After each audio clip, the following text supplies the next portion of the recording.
Stingray, Mag Scrambler, or Rampar, or whatever.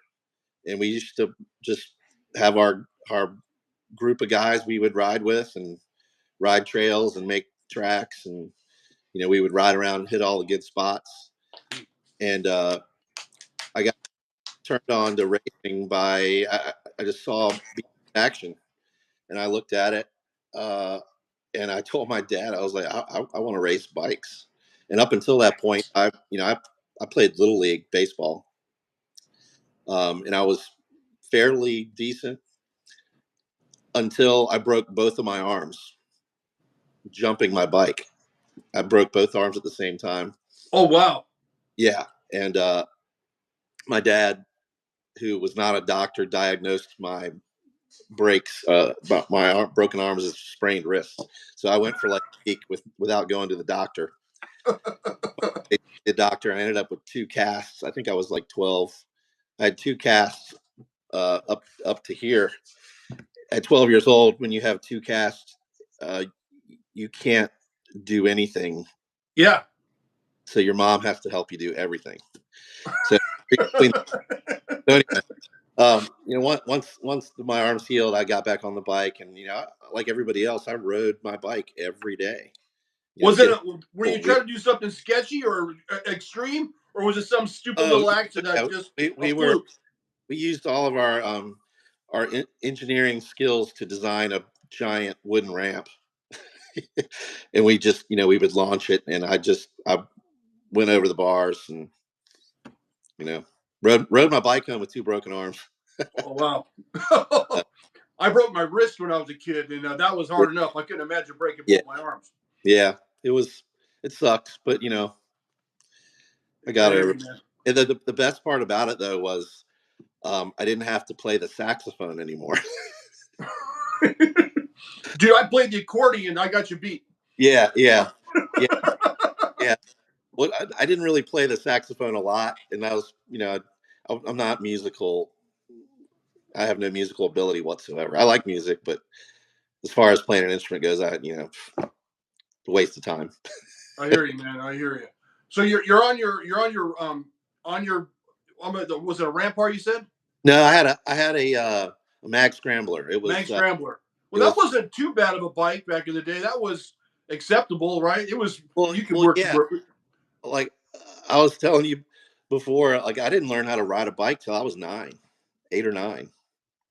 So, and then when I finally did learn how to ride a bike, I had a Huffy, and the Huffy got ripped off, and then I didn't have a bike for a while because we were growing up. I would say we were I don't want to say poor, but we didn't have a lot of money, and so I just got whatever bike I could get.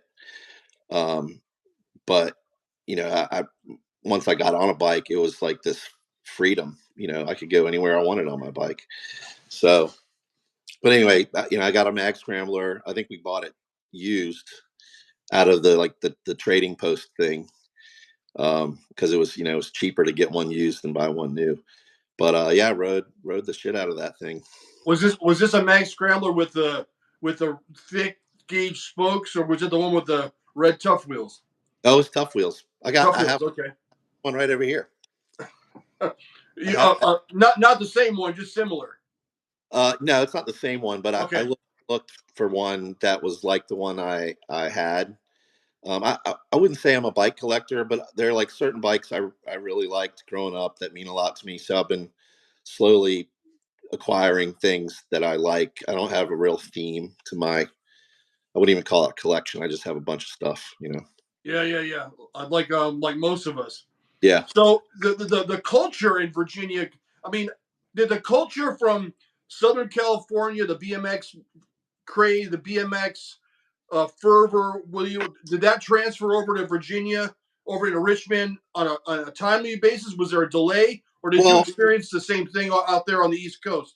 Well, honestly, when I first started, there was racing happening in Virginia, but it wasn't happening in Richmond. It was happening in Northern Virginia, which is about 2 hours away, and then Eastern Virginia, like Hampton and Norfolk, they had some tracks, but basically all we saw about West Coast was in the magazine. So I don't really know how things compared because all I knew was Virginia, and Got it. Got it. Got it. I was just a little kid, It's like, I hear you. In retrospect, I thought you might have well, had an well, opinion if because the over here in the well, obviously, you probably know now already that on the West Coast it was just crazy, and every little kid had a bike, wanted to ride and race and jump and stuff like that.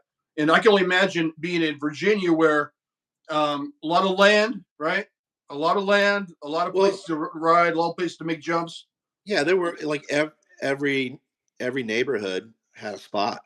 It's like we had a spot right near our house. It was in the woods, and we built a track. With shovels. And Yeah, we yeah, yeah. like I, the other saying, yeah, you built these berms, and they were like a foot high. Well, that's the same thing we did. They were a foot high because you know we we didn't. thought it was everything. Yeah, well, we wanted to ride our bikes more than we wanted to dig a ditch with a shovel. You know what I mean? So Yeah, yeah, yeah. My dad always say, "Where the hell are all my shovels at?" right, yeah, Leave them leave them in the from the field in the dirt lot. same here. Yeah. Crazy, man. So when did you? You were riding around, jumping stuff, building jumps in the dirt lots and the land around. How did you find a track? What was your first impression of a track? Because Well, when I went to Minerva the first time, I thought I went to Mars, man. It was like crazy. What yeah. was your first impression of a real BMX track?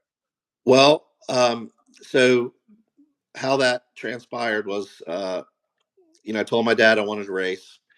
He, did a little research, and we found that there was a track in Fairfax, Virginia, and it was run by this guy named Bob Miles, who had two kids, Robbie Miles and Christine Miles, and they were from, I think, Chandler, Arizona. They had relocated to Northern Virginia because Bob got a job in D.C. And so Rob and Christine, they raced on the West Coast. And when they moved to the East Coast, Mr. Miles started a track. So we went up there, and it was like I was in heaven. It was, a real BMX track. And it was, I wouldn't say it was like a cow path or anything like that, but it was a real track. It had jumps, and they were running ABA races, and raced my first race in Fairfax. Hand thrown gate. No, it had a oh yeah, it was hand thrown. Yeah, it was plywood gate. Yeah. And Rob Miles, who Robbie was he was factory Schwinn. So when I saw him, I was like, oh man, that guy, he's sponsored, he's fast, he's riding a Sting. I thought it was the coolest thing ever. So I went. That was my first race, and then my second race was when the ABA tour uh, stop was at Fairfax. So like Stu Thompson was there, Brent Patterson, John Cruz, Richie Anderson, Kevin McNeil. So all these guys I saw in the magazine were there, and I was starstruck. I was 13 novice, my second race, and I'm seeing all the guys in the magazines. And by then, I was hooked. I was hooked. All I wanted to do was race my bike. Yep. Yep. Did it take you nine or did it take you 6 wins to make expert? Or did you make expert fast? I guess my question. Uh, yeah, pretty much. If I remember right, it might have been like 3 wins, maybe. I don't know for sure, but yeah, I, I, I turned expert almost immediately. Do you remember the race when you turned expert? Expert, but I think I won my races, and I had to move up to expert, I and then moved up before I even had my 3 wins. I said, forget this. I'm gonna race. I'm gonna race expert. I raced expert. I was a 16 beginner. I never had a class. So I yeah, said, you know what? I'm just gonna be expert anyways because I got to race 16 experts anyway. So I might as well just move myself up. And no one ever said anything about it. I was always waiting for ABA to write me a letter saying, "Hey man, you've only won 4 races, man. You shouldn't be expert right now." yeah, yeah, yeah.